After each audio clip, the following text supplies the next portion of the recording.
Hi, my name is Ricky and welcome to this channel. Today I'll be making a very special dish, one of my ultimate favorites called nasi lemak. I would say this is in my top 10 dishes of all time. Nasi lemak is a Malaysian dish and is actually served as a breakfast and not a dinner or lunch, and is a mixture of different flavors all in one plate. So in the middle there's usually a rice that's cooked in coconut milk, so it's quite fragrant and a little bit sweet, together with a beef rendang on the side, which is quite a flavoursome curry. There is also a spicy sambal sauce, fried anchovies, toasted peanuts, boiled egg, and there's also sliced cucumber to tone down the spiciness of the sambal and also the beef rendang. So all these flavors together create an explosion of flavor within one dish. Sometimes they even serve this with fried chicken on the side. I personally have never had that, and so today I'll be leaving that out. So the first time that I had this dish was in Kuala Lumpur when I used to work as an air hostess for Emirates Airlines. I was fortunate enough to go to Kuala Lumpur on a couple of layovers. So the first time that I had nasi lemak was at the hotel at the buffet, and someone suggested that I try it. Even though it's a bit strange to have a curry for breakfast, I said, you know what, let me give this a go. It was one of the best curries I've ever had in my life. And no joke, every time I went back to Malaysia, I had to get nasi lemak. But the next time that I went back, I actually completely forgot that this was a breakfast food. So when I was out on the streets during the day for lunchtime, I was asking everyone for nasi lemak, and everyone actually laughed at me and said that's a breakfast food. You can't get this unless it's breakfast time. This goes to show you that breakfast can be anything you want it to be. My grandfather used to actually eat soup for breakfast every single morning. Quick disclaimer that this recipe is not 100% authentic. I'm missing quite a few essential ingredients that I could not get my hands on, such as the galangal. I hope I pronounced that right, but it is a root type of spice which looks a lot like ginger but is slightly different. So that is essential to the flavor of this recipe. However, I just used more ginger instead. I know it's not the same flavor, but it will work for now. I also could not find shallots, so instead I used a small onion. This is my best interpretation of a nasi lemak with the ingredients that I have. Of course, you can add the other ingredients if you have them. I have 1 kilogram of chuck steak, which I've cut into chunky bits.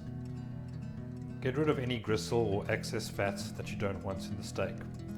Cut them into chunky bits and place them in the bowl while we get the other ingredients ready.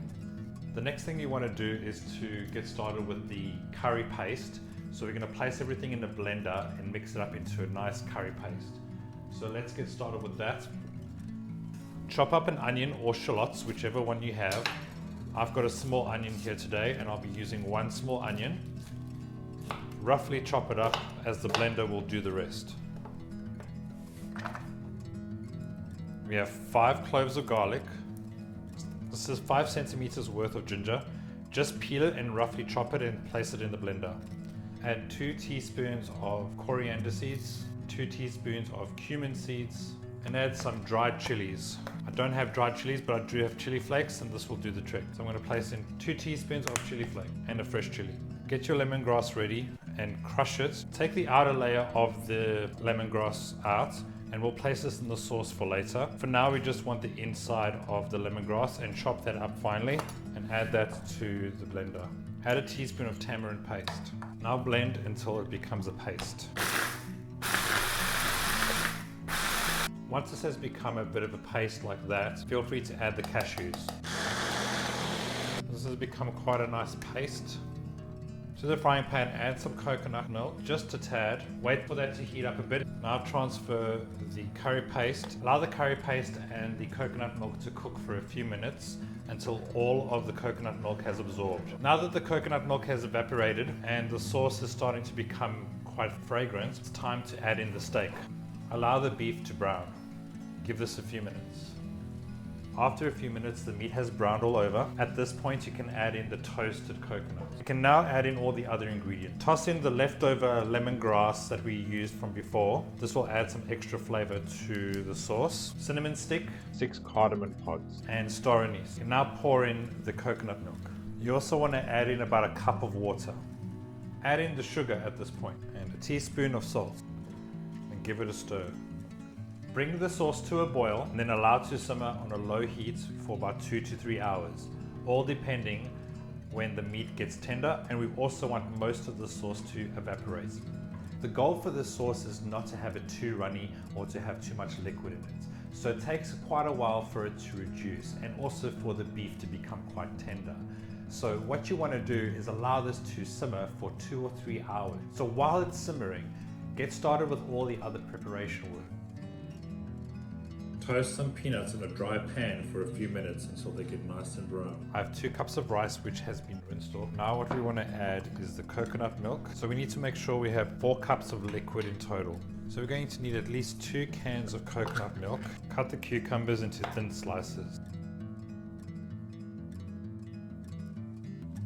I don't need to tell you how to boil an egg, do I? The beef rendang is ready. As you can see, the sauce has reduced quite a lot. Meat is tender, and this is what you want. You can even reduce this even further if you wish. So at this point, you just want to remove the lemongrass, cinnamon. Let's get started on plating. So it's fairly simple. What you want to do is get a smaller bowl and get some of the coconut rice. You can use whatever you want, a small cup, a teacup, whatever you have available, just to mold the coconut rice into a pretty little shape. Bam. So now it's just a matter of placing all of the ingredients around this to create a nasi lemak. So let's go with a nice good spoonful of the beef rendang, an egg, toasted peanuts, my sad excuse of anchovies. Unfortunately, I could not find authentic anchovies. It's not perfect, but it will do. Get some sambal. So this is a spicy, salty sauce. Add some cucumbers to the side. You want to be quite generous with the cucumbers because this is quite a spicy dish.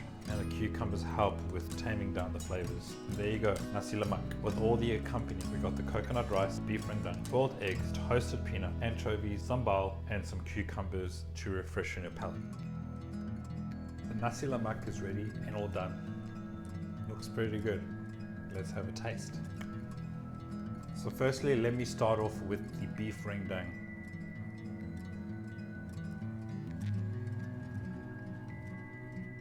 Spicy. That's quite good. It's got a bit of a kick in it, even though I don't have all of the traditional ingredients. This is pretty good. I'm quite happy with it. It's spicy, there's a bit of sweetness in it, and the kick at the end is just great. What you want in a nasi lemak is a spice. You want there to be a kick. And that's what the coconut rice is for, and the cucumbers, just to tone it down. So let me try the coconut rice on its own. It's fragrant, slightly sweet. The coconut rice is a perfect balance for that spicy rendang. So combining the two together is just great. So when you go through eating this, there's different textures and flavors to it. Combining everything together makes a perfect little morsel on your spoon. I like this dish, it's really good. What I like about it, it's a little plate that is filled with so many different things. Well, thank you for watching this channel, and I hope you enjoyed this recipe. This one is a little bit more complex and requires a lot of different steps. But overall, it's worth it because of how good this dish is. It's something that's not really available at restaurants around the area that I live in. So this is the best that we could come up with. Thank you for joining me. Until next time.